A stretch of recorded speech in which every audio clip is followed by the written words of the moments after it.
Navegar é seguro? Especialistas afirmam que sim, desde que todas as medidas de segurança sejam seguidas em qualquer tipo de embarcação. E lembram que em todas as viagens, em qualquer meio de transporte, existe o risco. O fórum de hoje discute os acidentes da navegação. E para debater o tema, convidamos o vice-almirante Eduardo Bacelar Leal Ferreira, diretor de Portos e Costas, e o capitão de mar guerra Sérgio Luiz da Mota Zorovic. Antes de iniciarmos a entrevista, vamos relembrar algumas tragédias. O Batomushi 4 não suportou o peso das 140 pessoas a bordo. 55 pessoas morreram na festa de Réveillon. Outra comemoração terminou em tragédia. O Imagination levou 3 minutos para afundar. 9 pessoas morreram. Entre as vítimas estava um bebê de 7 meses. O transatlântico Costa Concórdia bateu em uma rocha e naufragou, deixando mais de uma dezena de mortos. A investigação está sendo feita pelas autoridades italianas. Bom, em terra, a imprudência muito a alta velocidade e álcool puxam a grande maioria dos acidentes. Em água, almirante, o que provoca a grande maioria dos acidentes? A imprudência e a negligência. Geral, eu diria que 80% ou mais de 80% dos acidentes têm esse fator. Ou a pessoa foi além do que devia, ou não tomou os cuidados necessários, não tomou as precauções, não se preparou para aquela viagem, para aquele passeio, para aquela aventura que ela ia fazer, divertimento, ou por transporte, para trabalho. Mas, então, a imprudência e negligência são as duas maiores causas dos acidentes de navegação. Existe um sistema eficiente de fiscalização das pessoas que hoje estão no comando dos barcos, dos mais diversos modelos e tamanhos? Em termos de navios de grande porte, existem entre as regras do International Maritime Organization. Eu dou exemplo do Costa Concórdia, que se passou agora aí, tá? O Costa Concórdia, por determinação da própria companhia, tá? Autorização, eles chamavam de saudação. Isso aí acontece aqui no Brasil também. Na Ilhabela, outro dia, quase 2 navios transatlânticos se chocaram por causa dessa brincadeira de querer passar perto da costa, mostrar para os passageiros, os passageiros vão para a costa, vão passear na Ilhabela. Para quê? Para que fazer isso?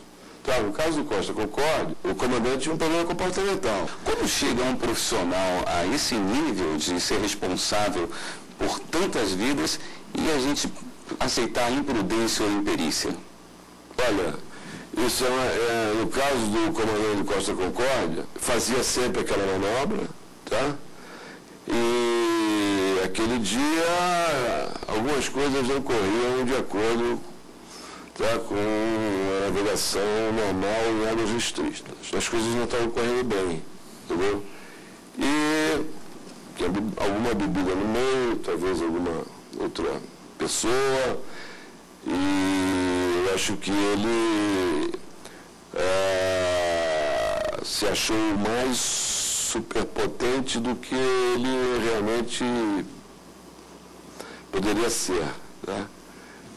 E fez a manobra errada, ele passou todo o sistema para o manual, Aí vai a máxima: com o mar não se brinca.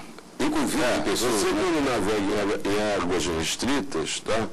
Isso aí a gente aprende muito na marinha, o Mirante que sabe bem mais do que eu, pô. Você entra numa sigla chamada Detalhe Especial para o Mar, tá? Isso funciona muito para a marinha de guerra, mas na marinha mercante também é adotado. O navio quando entra no porto, tá? Ele tem a proa guarnecida, a popa guarnecida, passa disso super guarnecido, tá? Porque ali é que eles podem atuar em caso de alguma falha mecânica ou falha humana, tá? Então tem outras pessoas que podem tomar decisão ou ajudar. No caso do Costa Concórdia, ele entrou nas pedras, quer dizer, não esbarrou na pedra, ele entrou na ilha, tá? Veja bem, esbarrar numa pedra é uma coisa, ou abrir um rádio esbarrando numa pedra também não é, tá? Agora, você entrar em cima de uma ilha é diferente, foi o que ele fez. Né? O comandante do navio não é realmente a pessoa que dá a última palavra? É o grande responsável por tudo a bordo. Mas ele deve também ouvir as há um trabalho de equipe ali dentro, né? Cada um é responsável por um setor, um é pela navegação, o outro é o timoneiro que leva o navio, e o comandante é o grande responsável por essa, é o grande maestro. Tem uma máxima que diz que o comandante tem que ser o último a sair no navio, não pode abandonar o navio. E isso realmente existe? Isso não é uma máxima. No Brasil isso é uma regra, isso está escrito, é uma norma em que, em caso de naufrágio, o comandante é responsável pelo salvamento de todos a bordo e deverá ser o último a sair. Só no caso desse só sai quando tiver certeza que todos saíram antes, todos que podiam sair, saíram, não deixar ninguém para trás, certo? Quer dizer, utilizando até esse exemplo do Costa Concórdia, aquela coisa dele estar de fora, em outra embarcação, supervisionando a saída dos passageiros, é uma ação equivocada. A ser verdade, tudo isso parece uma ação, mas eu preferi esperar um pouquinho mais. Não tenho certeza que a autoridade marítima italiana está fazendo uma pesquisa profunda, uma investigação muito séria do que aconteceu, e depois, então, na publicação vão ser uma série de novas recomendações. Um acidente desse gera uma opção de normas novas, de novos regulamentos, de novas recomendações e ensinamentos para que cada vez aconteça menos esse tipo de problema. Então, eu preferia, até pela situação da autoridade marítima brasileira, e lá é a autoridade marítima italiana que está fazendo a investigação, esperar um pouquinho, que eles vão apresentar logo o resultado de tudo que aconteceu em detalhes, aí a gente vai poder aprender e tirar ensinamentos para que isso não se repita. No caso do acidente desse grande porte, existe um treinamento para toda a população ou apenas a cúpula começa a agir para salvar as pessoas? Ou toda a tripulação tem que trabalhar? Não, veja bem. O navio tem dois tipos de tripulação. Tá? Tem a tripulação de segurança, que é a tripulação que conduz o navio sem passageiros, zerado de passageiros. Né? Um terço da tripulação. E tem a tripulação, que a gente chama de tripulantes temporários, tá? Que são obrigados a fazer o curso básico de segurança de navios, que é uma norma internacional, a STCW 95, tá? Esses cursos que nós visitamos em Santos, ministro em outros portos. Então, esses são 2/3 dos tripulantes. No caso do Costa Concórdia, digamos que tivesse 1.200 tripulantes, 400 era tripulação de segurança, 800 era tripulação temporária, tá? Que o temporário é mais ou menos, porque às vezes o temporário vira 5, 6 anos, tá? Eu conheço vários tripulantes que já estão fazendo o curso pela segunda vez, porque ele tem validade de 5 anos. Bom, todos eles fazem a parte prática de treinamento de sobrevivência no mar e algum auxílio ao abandono. Agora, o abandono de um navio, somente o Costa Concórdia, que logo que bateu na pedra ele tombou, quase que de imediato, você vê a foto noturna, né? O pessoal saindo pela cordinha, tá? É uma coisa complicada, mas tem que ser uma coisa rápida, coordenada, super treinada. O que acontece é o seguinte, você embarca no navio de passageiros, por exemplo, aqui no Brasil, os próprios passageiros, eles não se interessam, tá? em ir para o seu posto de abandono, conhecer a sua balsa salva-vidas, não se interessa em vestir o colete da forma que ele deve ser vestido, quer dizer, já ajustado, entendeu? Porque se tiver algum problema e ele tiver que abandonar o navio, se ele já tiver com o colete ajustado, ele põe o colete, vai para o local de escape dele, embarca na baleeira que lhe convém, né, que ele tem o número, e logicamente isso aí tem que ser feito de uma maneira coordenada pela tripulação de segurança e alguma coisa pela tripulação temporária. Porque a tripulação temporária é a parte de praticamente de hotelaria, está lá por baixo, tudo, tá? Ajuda, pô, calma, vamos por aqui, entendeu? Também tem então todo mundo é uma integração. Porque, veja bem, você faz o curso base de segurança de navios, mas a tripulação temporária vai de avião para o Mediterrâneo, para o Caribe, e quando os navios, eu estou falando no caso dos navios que fazem a costa brasileira nessa sazonalidade. Quando eles vêm para cá, eles já vêm treinando. Quer dizer, eles aumentam o grau de treinamento deles a bordo. E eles treinam aí junto com a tripulação de segurança, entendeu? Então, o nível de aprendizado deles cresce. Perfeito. Tá? Nós vamos para um rápido intervalo. Continue conosco. Daqui a pouco voltamos com o fórum hoje discutindo os acidentes da navegação. Voltamos já.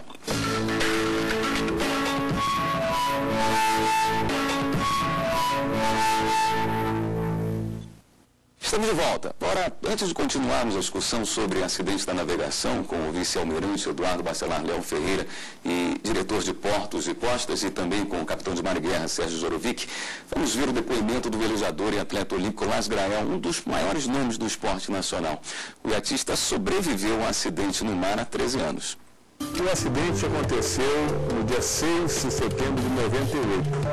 Eu estava na fase de preparação para disputar o Campeonato Mundial de Vela Olímpica da classe Tornado, que foi realizado em Búzios, e fui disputar a semana de vela de Vitória. No segundo dia fui cedo para a raia para fazer aquecimento, ajuste das velas, quando aquela lancha entrou no meio da raia de regatas, em velocidade, conduzida por um cidadão que não olhava para frente, alcoolizado, com risco em movimento.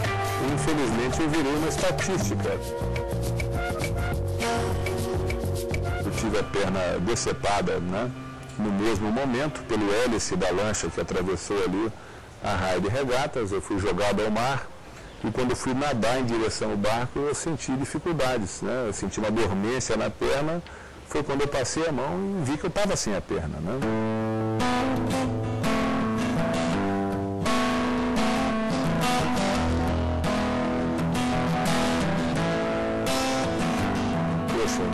mutilou o meu corpo, a minha perna, e que eu poderia achar que foi um azar de por que aconteceu comigo, de uma fatalidade, vários fatores que poderiam coincidir para salvar a minha vida, aconteceram.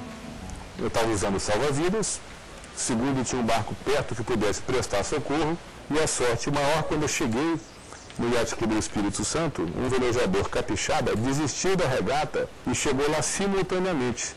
Não era um velejador qualquer, ele era médico cirurgião vascular, Era a pessoa certa no meu caminho para salvar a minha vida, Almirante, existe uma crítica, não sei se o senhor concorda, de que existe uma facilidade grande para a obtenção dessa habilitação das pessoas que estão começando a vida na água, o arraiz amador. Eu não sei se o senhor concordaria com isso. Essa crítica existe. Nós até mudamos as regras atendendo a essa crítica, inclusive a opinião do próprio Lars Grael, ouvindo muito ele, que é um especialista que conhece, ele foi um dos que alertou para esse problema e nós recentemente mudamos isso. A partir de agora, nós vamos exigir um pouco mais para que se obtenha a carteira de arraiz amador.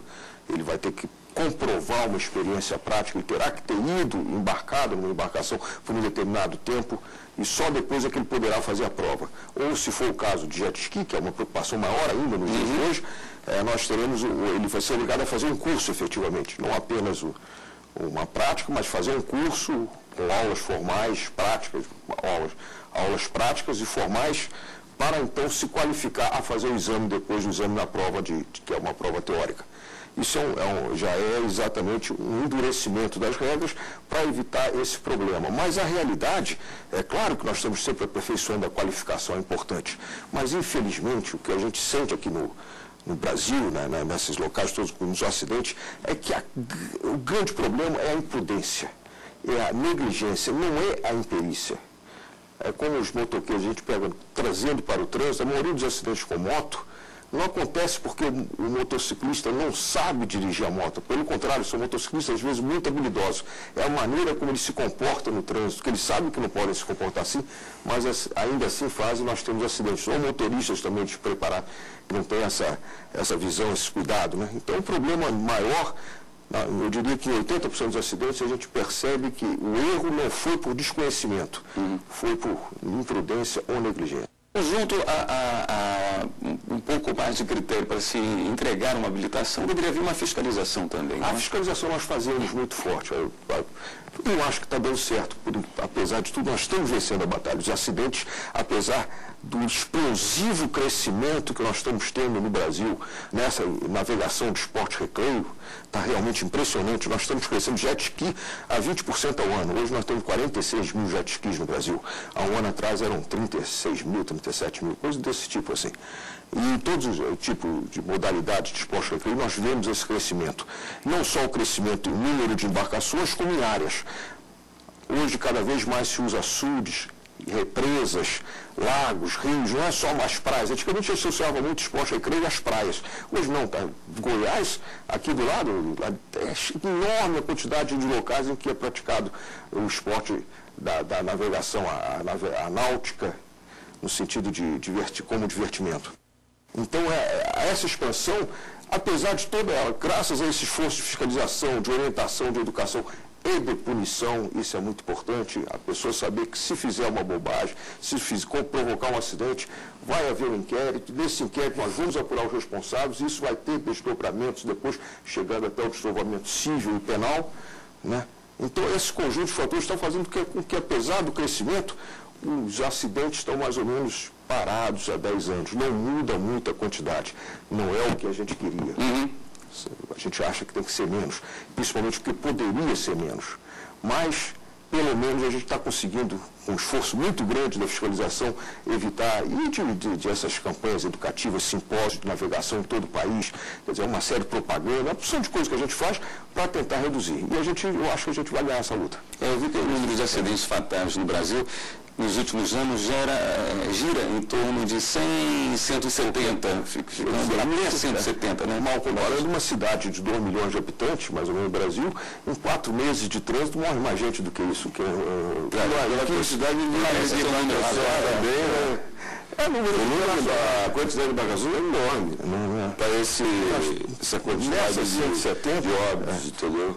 Tem dois fatores que nos preocupam um pouco, e também, além do esporte recreio, que pode estar diminuindo, tem o aspecto da pesca, né, a pesca industrial, a pesca também, nós temos padrões baixos, o nosso pescador precisa melhorar em termos de segurança, de mentalidade de segurança, e tem lá a Amazônia, que é outra área que nos preocupa muito, em que, até pelas condições sociais, levar regras de segurança, impor regras de condições, é sempre muito difícil pelo espalhamento da população em toda aquela região, muito afastado um do outro, pela maneira como eles encaram o problema, quer dizer, são dificuldades que nós temos intrínsecas ao país, que dificulta um pouco. Na região norte, aos 3 anos o menino já sabe remar, aos 9 ele já vai para a escola com a sua rabeta, e aí você explicar que ele precisa usar um colete ou ter um cuidado. Como é que se muda? É complicado. Olha, se muda com a preparação da tripulação, entendeu? E até com a divulgação que a própria diretoria de Portos e Costas vem fazendo ao longo de toda a calha do Rio Amazonas, para a população que utiliza esse tipo de transporte, que é o único do local, né? Ao longo no estado do Pará, no estado da Amazonas, você só se locomove via barco, tá? Tem estrada. Existe então um problema que é de lá mesmo, que são perdem o cabelo, são escalpo no motor dos barcos, e você pensa que é um acidente que ocorre, não, ocorre com uma frequência enorme, né? A gente está numa campanha muito grande lá agora, exatamente de cobrir os eixos dos motores, que isso é o cabelo que enrola no eixo, né? Então nós estamos, inclusive, fornecendo essa proteção de graça para o pescador, nós estamos entregando para evitar esses acidentes.